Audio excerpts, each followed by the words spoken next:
اعوذ باللہ من الشیطان الرجیم بسم اللہ الرحمن الرحیم رب اشرح لی صدری ویسر لی امری واحلل عقدۃ من لسانی یفقہوا قولی رب یسر ولا تعسر وتمم بالخیر ان اللہ وملائکتہ یصلون علی النبی یا ایھا الذین آمنوا صلوا علیہ وسلموا تسلیما۔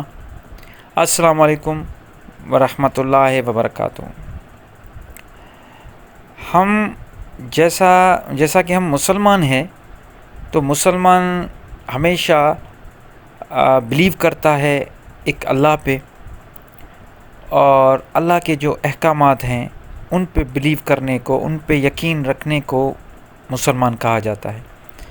جب ہم قرآن کو پڑھتے ہیں، چاہے وہ کسی کی بھی ٹرانسلیشن ہو، تو ایک ورڈ ہے جو بہت بار یوز ہوا ہے، جس کو عام فہم میں ہم عبادت کہتے ہیں۔ یہ جو عبادت لفظ ہے، اس کو جو سمجھایا گیا ہے ہمارے معاشرے میں، وہ یہ سمجھایا گیا ہے کہ آپ جب ورشپ کرتے ہیں، انگلش میں اگر میں کہوں تو ورشپ، اگر اردو میں کہوں تو وہی بات ہو گئی عبادت۔ ایکچولی عبادت لفظ عربی کا ہے، لیکن اردو میں یہ میچ ہو گیا، وہ اس نے بارو کر لیا ہے۔ اور ہم اس کو اگر ہندی میں یا سنسکرت میں کہیں تو پوجا۔ تو یہ جو پوجا کرنا ہے، ورشپ کرنی، یہ ایکچولی جو کانسیپٹ ہے، یہ عبادت کا کانسیپٹ نہیں ہے۔ عبادت جب دیکھا جائے، عبادت کا مطلب یہ ہوتا ہے، یہ ایک لفظ جو ہے یہ عبد سے نکلا ہے۔ عبد کا مطلب ہوتا ہے بندہ، نوکر، سلیو، خادم۔ عبد کا مطلب، اب عبادت کا مطلب وہ بندہ جو نوکر ہو اللہ کا، جو اللہ کا بندہ ہو، جو بندگی کرے، جو اللہ کا خادم ہو، جو اللہ کی بتائی ہوئی چیزوں کو فالو کرے۔ جو بھی چیزیں، جیسے ایک چیز ہوتی ہے، آپ سوچیں اگر آپ نے ایک نوکر رکھا ہے تو اس کو آپ تنخواہ دیتے ہیں، اور اس تنخواہ کے بدلے میں آپ اس کو کوئی جاب ڈسکرپشن بتاتے ہیں کہ یہ کام آپ کو کرنا ہے، تو وہ اس کو فالو کرتا ہے، اور اس کے بدلے وہ اگر اچھا کام کر کے پورا آپ کو دیتا ہے، اس کے بدلے آپ اس کو جزا کے طور پہ آپ اس کو سیلری دیتے ہیں، انعام دیتے ہیں، بونس دیتے ہیں۔ بالکل اسی طرح عبادت کرنا، اللہ کے احکامات جو بھی ہیں، جو اللہ نے بتایا ہوا ہے کہ یہ کرنا ہے، یہ نہیں کرنا، اس کو عبادت کہا گیا ہے۔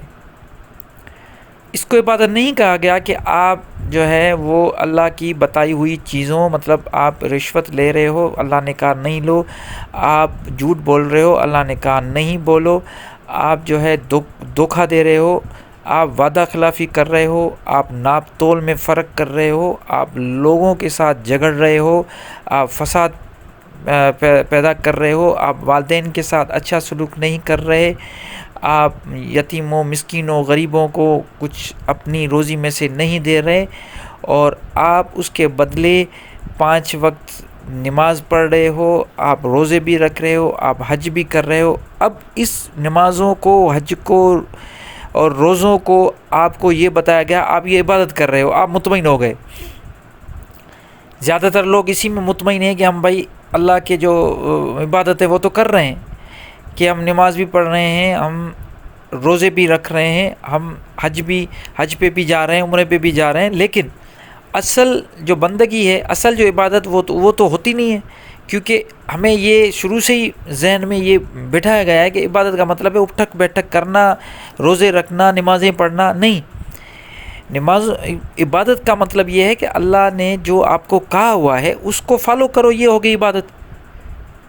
الحمدللہ رب العالمین الرحمن الرحیم مالک یوم الدین ایاک نعبد و ایاک نستعین ایاک نعبد، ہم تیری ہی عبادت کرتے ہیں۔ پہلے ہی سورہ فاتحہ میں ہم یہ کہتے ہیں کہ ایاک نعبد و ایاک نستعین، مطلب ہم تیری ہی عبادت کرتے ہیں، مطلب کسی اور کی نہیں سنتے، ہم صرف یہ کہہ تو دیتے ہیں، ہم بڑی شان سے یہ کہہ دیتے ہیں کہ ہم تیری ہی عبادت کرتے ہیں، لیکن کبھی ہم نے سوچا ہے کہ ہم واقعی عبادت کرتے ہیں؟